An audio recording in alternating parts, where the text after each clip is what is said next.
नमस्कार दोस्तों, मेरा नाम है Sunil Gurjar, the founder of alpha mojo and a SEBI registered research analyst. और मेरे इससे एक नई है लर्निंग वीडियो में आप सभी का स्वागत है। दोस्तों, आज का ये जो वीडियो है, शायद आप लोग बोलोगे कि सुनील, इतने दिन से हम लोग बोल रहे थे लेकिन आज तुम फाइनली वीडियो लेके आ गए हो। दोस्तों, आप लोगों ने मुझे बहुत बार पूछा है कि सुनील सर, ब्रेकआउट होने से पहले वो चार्ट्स को, वो स्टॉक्स को कैसे आइडेंटिफाई करें और ब्रेकआउट होने से पहले कैसे हमारे वो चार्ट सेटअप को ढूंढें। तो आज का दोस्तों ये वीडियो है। इस वीडियो में हम लोग सीखने वाले हैं कि जो स्टॉक्स होते हैं, जो चार्ट्स होते हैं, उनके अंदर जो ब्रेकआउट होते हैं उसके पहले कैसे हमारे सेटअप को बनाएं और वो चार्ट को कैसे ढूंढें। और ये जो पूरा जो स्ट्रैटेजी है, enter before breakout with free scanner. अभी यहाँ पे आपको दिख रहा होगा फ्री स्कैनर, ये देखो। अभी अगर आप ये स्क्रीन के ऊपर देख रहे होंगे ना, तो यहाँ पे लिखा है कि enter before breakout with free scanner. आप लोग सोच रहे कि ये एंटर बिफोर ब्रेकआउट है क्या? मतलब जब भी हमारे पैटर्न बनते हैं, ये देखो, जब भी हमारे पैटर्न बनते हैं तो पैटर्न के वहाँ से ब्रेकआउट होता है। तो ब्रेकआउट होने से पहले वो चार्ट्स को कैसे आइडेंटिफाई करें, यही आज इस वीडियो में सीखने वाले हैं। और दोस्तों, मैं एक स्कैनर भी लेके आया हूँ, जो स्कैनर हमें वो प्रकार के स्टॉक्स को ढूंढ के दे देगा जो अपने रेजिस्टेंस के जस्ट नीचे होवर कर रहे हैं और आने वाले समय में ब्रेकआउट दिखाने की कोशिश कर रहे हैं। दोस्तों, आपसे मेरा एक ही रिक्वेस्ट है कि इस वीडियो को अंत तक देखना, ताकि आप ये पूरा जो हमारा सिस्टम है ट्रेडिंग स्ट्रेटजी का, ये आप सीख सको और ये आपको बहुत ही ज़्यादा हेल्प करेगा आपकी स्विंग ट्रेडिंग जर्नी में। तो बिना किसी टाइम को वेस्ट किए सीधा स्क्रीन पे चलते हैं और वीडियो स्टार्ट करते हैं। तो अभी यहाँ पे जो लिखा हुआ है ना कि enter before breakout with free scanner, ये मैंने आपको समझा दिया कि जो हमारे, जैसे कि आप लोगों ने बहुत बार क्या देखा होगा कि ऐसा एक ट्रेंड होता है, उसके बाद में ऐसे हमारा असेंडिंग ट्रायंगल पैटर्न बनने लगता है, ये देखो ऐसा, और ये ब्रेकआउट होता है। तो दोस्तों, जो ब्रेकआउट होता है, जैसे यहाँ पे ब्रेकआउट हुआ और यहाँ पे ब्रेकआउट हुआ, तो लोगों का कहना ये होता है कि सर, ब्रेकआउट के समय तो बताते हो, लेकिन ब्रेकआउट होने से पहले कौन से चार्ट वो तैयार हो रहे हैं ब्रेकआउट देने के लिए, वो चार्ट को भी बताओ। तो आज ये जो वीडियो है ना, आज ये जो स्ट्रैटेजी है, इसके अंदर आप यही सीखने वाले हो। बेसिकली आप लोग बोलते हो कि सुनील, जो ब्रेकआउट होते हैं तभी तो ठीक है, लेकिन ब्रेकआउट होने से पहले अगर आप ये चार्ट बता दोगे ना, तो हमारे लिए ज़्यादा अच्छा होगा। तो ये पूरी स्ट्रैटेजी इसके बारे में सिखा रहा हूँ, क्योंकि दोस्तों होता क्या है ना कि ब्रेकआउट होने के बाद में वो जो कैंडल होती है वो 8% की और 10% की ऑलरेडी बन जाती हैं। तो बहुत बार लोग क्या कोशिश करते हैं कि ये ये हमारा रेजिस्टेंस है, यहाँ पे समझो कि एक कप एंड हैंडल ब्रेकआउट होता है। तो जब हमारा ये चार्ट ब्रेकआउट दे रहा होता है, तभी लोग अपने सेटअप को बनाने की कोशिश करते हैं।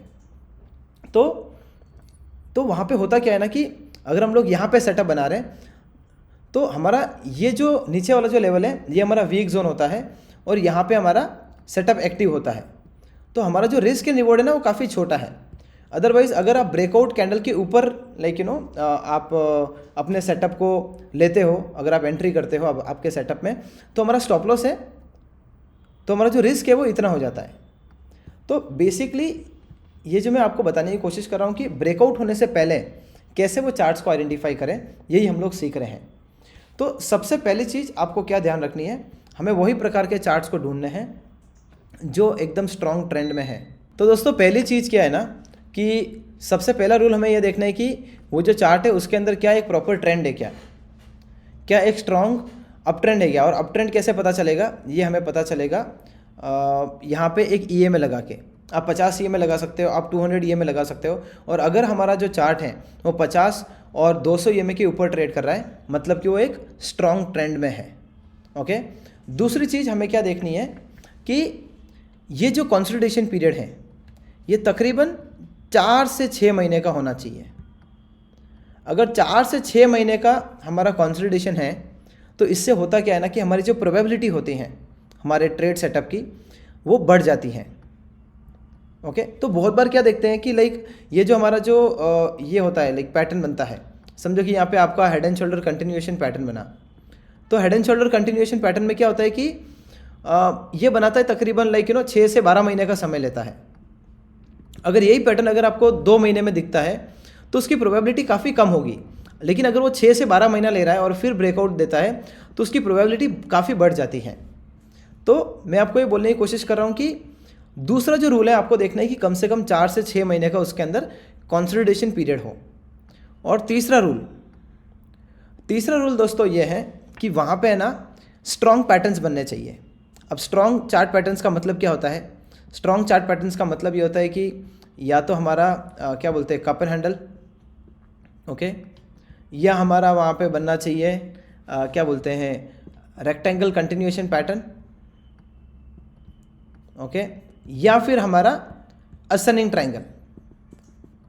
ये सब पैटर्न्स को स्ट्रॉन्ग पैटर्न्स बोलते हैं। अगर वहाँ पे आपको हाई टाइट फ्लैग देखने को मिलता है, जैसे यहाँ पे मिला ऐसा हाई टाइट फ्लैग, तो क्योंकि ये जो पैटर्न है ना ये शॉर्ट टर्म पैटर्न है और फिर ब्रेकआउट देने के बाद में वैसे इसका भी जो प्रोबेबिलिटी है वो काफ़ी अच्छा है, बट हमें यहाँ पे लॉन्ग टर्म चार्ट पैटर्न देखने हैं क्योंकि जो फ्लैग एंड पोल होता है ना वो शॉर्ट टर्म चार्ट पैटर्न होता है।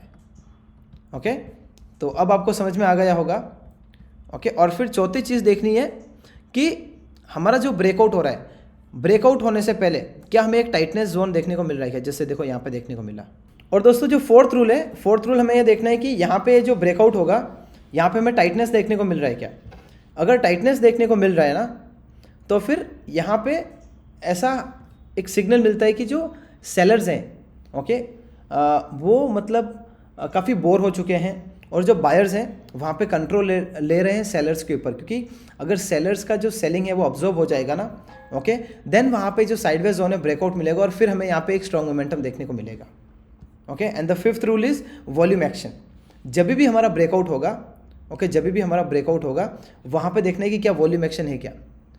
अगर वो जैसे भी यहाँ पे ब्रेकआउट हुआ, यहाँ पे वॉल्यूम इतना स्ट्रॉन्ग नहीं है, तो फिर हमें देखना है कि ये जो सेटअप है वो इतना स्ट्रॉन्ग नहीं है। अगर सेटअप स्ट्रॉन्ग लाना है तो ये जो आपका जो ब्रेकआउट होगा तो यहाँ पे लाइक एक पैटर्न बन रहा है और फिर अगर स्ट्रॉन्ग ब्रेकआउट मिलता है ना तो काफ़ी स्ट्रॉन्ग सिग्नल कहलाएगा। ठीक है, तो ये चीज़ का आपको ख्याल रखना है। और अब हम लोग क्या करते हैं, कुछ प्रैक्टिकल एग्जाम्पल देखते हैं और प्रैक्टिकल एग्जाम्पल देखने के बाद में हम लोग हमारे जो स्कैनर जो हम लोग ने बिल्ड किया है उसके ऊपर चलेंगे। ठीक है, तो जैसे कि हम लोग एक काम करते हैं, कुछ जो चार्ट हमें पसंद आए, अभी ये वाला देखो, ये वाला चार्ट देखो। अभी ये वाला जो चार्ट है यहाँ पे ये जो रेन इंडस्ट्री का चार्ट दिख रहा है, यहाँ पे जो अपमूव आया, यहाँ पे जो अपमूव आया, क्या ये अपमूव के पहले एक टाइटनेस जोन था? क्या ये जो अपमूव आया उसके पहले क्या साइडवेज जोन था? यहाँ पे ऐसा नहीं था। और इसीलिए अगर आप देखो, बात में ये बताने की कोशिश कर रहा हूँ कि अगर कोई भी चार्ट इतना ऑलरेडी रनअप ले लिया है और अगर वहाँ पे जो प्रॉफिट बुकिंग नहीं आती है, अगर वहाँ पे साइडवेज जोन नहीं है, तो जो बाइंग है, ओके, जब वो जो ऑलरेडी पहले बाइंग हुआ था, जब वो सेलिंग करेंगे तो उनका सेलिंग अब्जॉर्ब कैसे होगा? तो उसके कारण क्या होगा कि जो प्राइस है वो फॉल करेगा। तो उसके कारण साइडवेज जोन रहना काफ़ी इंपॉर्टेंट है। ओके, और जैसे कि यहाँ पे हमारा साइडवेज जोन नहीं था, तो आप देखो ऊपर जाके फिर प्राइस नीचे आ गया और ब्रेकआउट फेल हो गया। आई होप आपको समझ में आ रहा होगा मैं आपको क्या बता रहा हूँ। जैसे हम लोग और कोई एग्जांपल देखते हैं, जैसे ये देखो, अभी ये जो एरोफ्लेक्स आप देख रहे हो, यहाँ पे एरोफ्लेक्स के अंदर एक डाउनवर्ड ट्रेंडिंग लाइन बना। ओके, तो अभी आप ये जो सेकेंड वाला जो चार्ट देख रहे हो एरोफ्लेक्स का, इसके अंदर क्या हुआ, एक फॉलिंग ट्रेंड लाइन देखने को मिल रहा है। और फॉलिंग ट्रेंड लाइन पे आप देखो तो यहाँ पे हमारा एक रेजिस्टेंस था, यहाँ पे थोड़ा सा चुक गया। ओके, यहाँ पे आप देख सकते हो, यहाँ पे एक रेजिस्टेंस था। ओके, और यहाँ पे फाइनली ब्रेकआउट हुआ। तो अभी आप ये जो पूरा आप देखोगे, जो मैंने आपको भी पूरा स्ट्रैटेजी सिखाया कि लाइक बाइंग बिफोर ब्रेकआउट, तो यहाँ पे आप ये समझो कि ये ब्रेकआउट कैंडल नहीं होती। और उसके पहले देखो कितना अच्छा एक साइडवेज जोन हमें देखने को मिल रहा है, ये देखो। तो यहाँ पे हमें तैयार रहना है कि अगर यहाँ पे ब्रेकआउट होगा, तो यहाँ पे आप देख रहे हो कि यहाँ पे जो ब्रेकआउट हुआ, यहाँ पे एक साइडवेज जोन है टाइट रेंज का। तो हम लोग क्या करेंगे, ये जो साइडवेज जोन है इसको कंसिडर करेंगे और अगर कोई भी ब्रेकआउट आता है आगे आने वाले दिनों में, तो फिर हम लोग उसको रडार पे रखेंगे और फिर हम लोग सेटअप को बनाने की कोशिश करेंगे। ओके, और फिर बाद में देखो कितना अच्छा स्ट्रॉन्ग मोमेंटम देखने को मिला। तो आपको क्या करना है दोस्तों, आपको वो प्रकार के चार्ट देखने हैं जो एक लाइक लंबी अवधि का पैटर्न बना रहा है, लॉन्ग टर्म चार्ट पैटर्न जैसे बोलते हैं, और उसका जो रेजिस्टेंस है उसके नीचे आपको एक टाइटनेस देखने को मिल रहा है। और वो जो कंसोलिडेशन जो बन रहा है वो कम से कम 4 से 6 महीने का होना चाहिए। जैसे ये देखो, ये तो कितना ही बड़ा कंसोलिडेशन था, मतलब ये तो तकरीबन 1 साल के भी ऊपर कंसोलिडेशन पीरियड था। ओके, हाँ 1 साल का था, और फिर ब्रेकआउट मिला, और आप देखो उसके बाद में कितना अच्छा एक मोमेंटम दिखाई दिया। मैं आपको और कुछ एग्जांपल बताने की कोशिश करता हूँ। ये देखो, यहाँ पे तो ये शॉर्ट टर्म चार्ट पैटर्न है, मुझे लॉन्ग टर्म चार्ट पैटर्न पे दिखाना है। ये देखो, अभी आप यहाँ पे देखने की कोशिश करो, ये वाला जो ब्रेकआउट हुआ, ओके, ये वाला जो ब्रेकआउट हुआ, यहाँ पे देखो इसके नीचे एक साइडवेज जोन था, ओके, और फिर अगर आप इसको ऐसे भी देखोगे ना, तो ये देखो यहाँ पे ब्रेकआउट दिया।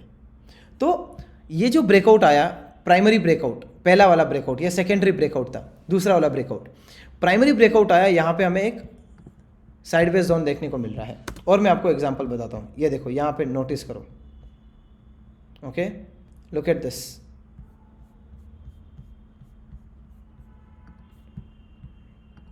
ये देखो यहाँ पे हमें एक डबल बॉटम पैटर्न दिखाई दे रहा है, आई होप दिख रहा होगा आपको ये, ओके, डबल बॉटम पैटर्न। फिर यहाँ से प्राइस ऊपर गया और यहाँ पे एक टाइट जोन दिख रहा है, साइडवेज जोन का, ओके, टाइटनेस, और फिर यहाँ पे ब्रेकआउट हुआ, और आप देख सकते हो कितना स्ट्रॉन्ग तरीके से हमें एक मोमेंटम देखने को मिला। तो दोस्तों, मेरा उद्देश्य ये था कि आपको ये प्रकार का सेटअप बताऊं और आपको समझाऊं कि कैसे आपको ढूंढना है जो चार्ट्स आने वाले दिनों में ब्रेकआउट दे सकते हैं। अभी दोस्तों हम लोग क्या करते हैं, अभी ये जो सारे रूल्स हम लोगों ने देखे, जो हमें बताते हैं कि ये चार्ट ब्रेकआउट दिखाने के लिए तैयार है या फिर ब्रेकआउट दिखाने के लिए रेडी हो रहा है। अब ये जो सारे चार्ट्स हैं उसको हम लोग को स्कैनर को यूज़ करके कैसे आइडेंटिफाई करना है उसको देखने की कोशिश करते हैं। तो अभी हम लोग सीधा स्कैनर पे चलते हैं। तो ये रहा दोस्तों, आप देख सकते हो potential breakout charts, okay, Sunil Gurjar potential breakout stocks और चार्ट, आप दोनों में से जो चाहो बोल सकते हो। ये नीचे हमारी पूरी क्वेरीज है, हम लोग ने जो पूरी बिल्ड की थी, और ये जो सारे आपको चार्ट दिख रहे हैं ये सारे वो चार्ट हैं जो ब्रेकआउट दिखाने के लिए तैयार हैं या फिर वैसा सेटअप बना रहे हैं। ये देखो आप क्यूबेक्स देख सकते हो, यहाँ पे साइडवेज जोन था, ब्रेकआउट मिला, और वैसे ये लंबी अवधि का भी, मल्टी ईयर का भी ब्रेकआउट करने को तैयार है। तो ये देखो हमारे स्कैनर ने कितना अच्छा चार्ट ढूंढ के दिया। और आप लोग बोल रहे होगे कि ये स्कैनर का एक्सेस कैसे मिलेगा। अगर आपको ये स्कैनर का एक्सेस चाहिए जो आपको बताएगा कि पोटेंशियल ब्रेकआउट कैंडिडेट कौन से हैं, तो डिस्क्रिप्शन के अंदर जो लिंक दिया हुआ है वहाँ पे आप क्लिक करोगे ना, तो हमारी जो टीम है आपको इसका एक्सेस प्रोवाइड कर देगी। और आप फिर ये देखो दूसरा चार्ट देखो, ओके, शारदा क्रॉप कैम, यहाँ पे भी टाइटनेस था, आज ब्रेकआउट देखने को मिला। यहाँ से अगर आप एक ट्रेंड लाइन खींचते तो आपको पता चलता कि कितना अच्छा एक स्ट्रॉन्ग कैंडिडेट था। गुजरात मिनरल्स देखो, ओके, अगेन इसके अंदर टाइटनेस नहीं है। तो हमें करना क्या है, लेकिन ये जो इंडिकेटर है हमें वो चार्ट ढूंढ के दे रहा है जो आने वाले दिनों में ब्रेकआउट दिखा सकते हैं और जो ब्रेकआउट रेडी कैंडिडेट हैं। मतलब ये जो चार्ट है देखो, इसने भी ब्रेकआउट नहीं दिया है, इसने भी ब्रेकआउट नहीं दिया है, इसने भी ब्रेकआउट नहीं दिया है, स्टैंडर्ड रेजिस्टेंस है, ओके। और हम लोग आगे चलते हैं, जैसे ये देखो ब्लिस जीवीएस फार्मा, अभी ब्लिस जीवीएस फार्मा का भी अगर आप रेजिस्टेंस देखोगे तो इधर है, अब तक ब्रेकआउट नहीं मिला है। और ये जो सारे इतने चार्ट देख रहे हैं हम लोग, ओके, ये चार्ट में से वही चार्ट हमें सिलेक्ट करने हैं जो रेजिस्टेंस के आसपास आ चुके हैं, टाइटनेस बना दिया है, और 4 से 6 महीने का कंसोलिडेशन पीरियड है, और यहाँ से फिर अगले दिन उसको रिव्यू करना है, और जब ब्रेकआउट देंगे तो फिर हम लोग हमारा सेटअप एक्टिव कर सकते हैं। हम लोग वहाँ पे हमारे सेटअप के अंदर एंट्री ले सकते हैं, जो मैंने आपको स्टार्टिंग में पूरा समझाया। तो आई होप दोस्तों आपको पूरा ये वीडियो समझ में आया होगा। और ये देखो आप देख सकते हो वही चार्ट हमें ढूंढ के दे रहा है। जैसे देखो वीनस रेमेडीज़ देखो, इसको हम लोग कॉपी करते हैं, यहाँ से यहाँ पे ले जाके मैं डालता हूँ इसको ट्रेडिंग व्यू के ऊपर। ये देखो, अब ये जो चार्ट है यहाँ पे देखो टाइटनेस जोन मिल गया है, और अब यहाँ पे जो टाइटनेस का है यहाँ पे ब्रेकआउट दिखा सकता है, ये आप ना हुक में डाल सकते हो। तो दोस्तों जैसे आप देख सकते हो वीनस रेमेडीज़ अभी यहाँ पे देखो एकदम टाइटनेस जोन बन चुका है, इसको बोलते हैं टाइटनेस जोन या फिर कंसोलिडेशन पीरियड, और अब यहाँ पे ब्रेकआउट दिखाने के लिए तैयार है। तो हमारा जो स्कैनर ने, ये जो हमारा जो स्कैनर था ये वाला, लेकिन इसके अंदर हम लोगों ने देखा क्यूबेक्स जो ब्रेकआउट दिखाने के लिए तैयार है, शारदा क्रॉप कैम, फिर वीनस देखा। तो ये जो स्कैनर है ना, इसकी बढ़िया बात ये है कि ये प्रकार के चार्ट ढूंढ के दे देगा जो आने वाले दिनों में ब्रेकआउट दिखाने के लिए एक एक्शन क्रिएट कर रहे हैं। तो आई होप दोस्तों आपको ये वीडियो पसंद आया होगा। अगर आपको लगता है ना कि मैंने आपको 1% भी हेल्प किया है आपके स्विंग ट्रेडिंग जर्नी में, तो दोस्तों प्लीज़ इस वीडियो को लाइक करना और एक पॉजिटिव कमेंट तो दोस्तों बनता है।